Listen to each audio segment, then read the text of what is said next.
Welcome to a Los Angeles Kings week in review and look ahead. I'm John Rosen. This is Daryl Evans right now.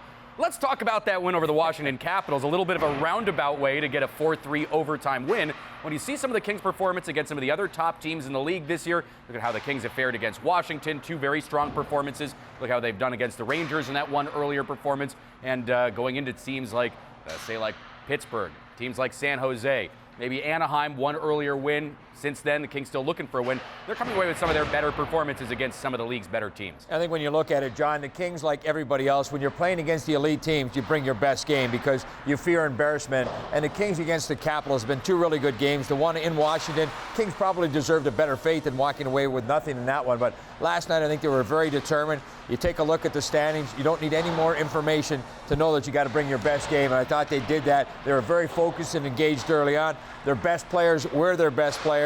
They dominated the opening 20 minutes, but not surprised to see the league's top team in the Washington Capitals battle back and make a game of it.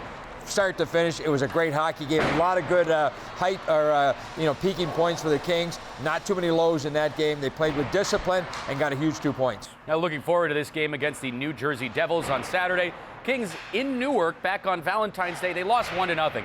The game might not have resembled a Van Gogh painting in that one. The Kings played fine. They were getting pucks and bodies to the net probably more in the third period than in the first and second periods. Tight checking game, didn't really give up anything in that game.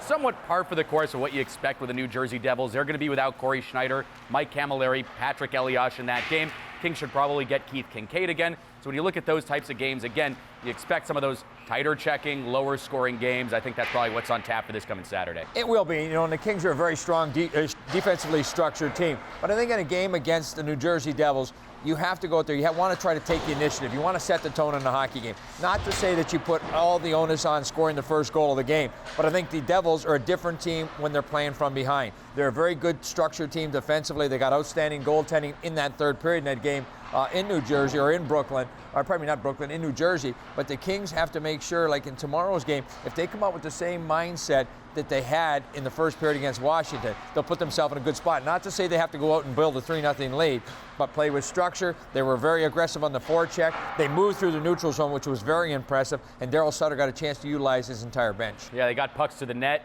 bodies as well, converging in those same spots. You saw those types of deflection goals. That goal by Vinny Lecavalier deflected off 3 different players before it found the back of the net. But this stretch right now, a little bit of a challenge for this Kings team because you look at it, it's a very difficult 4-6 with a lot of travel involved. A back-to-back next week as the Kings face the Chicago Blackhawks, followed by the Dallas Stars on the road. Then you return home, you face the New York Rangers, Boston Bruins in after that. Really difficult schedule right now for this Kings team.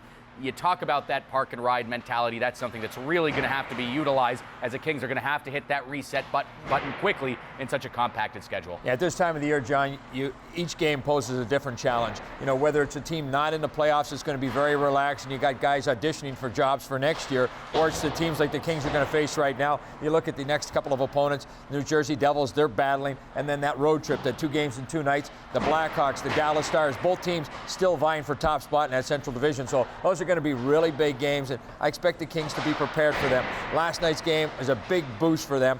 They really engaged mentally, and I think it's something that they can build on moving forward. Specialty teams, solid. Penalty kill has to, not that you want to blame it on the penalty kill last night. They didn't have to kill a lot of penalties, but penalty kill has to find a way to get the job done. They've got to allow Quick to be able to see the puck, limit one shot, get pucks out on initial attempts. If the Kings penalty kill, if they can right that, I think the Kings are going to be in a really good spot. And they helped themselves out by not taking many penalties, playing a smart, disciplined game against the Washington Capitals. Got a little bit of the calm before the storm right now, an off day for the team here on this Thursday. Going to hit the ice at 10 a.m. on Friday, and that's going to set off a really exciting week coming up. Lots of great coverage coming up both at LAKingsInsider.com as well as Kings Vision at LAKings.com. I'm John Rosen. This is Daryl Evans. Thanks again for tuning in.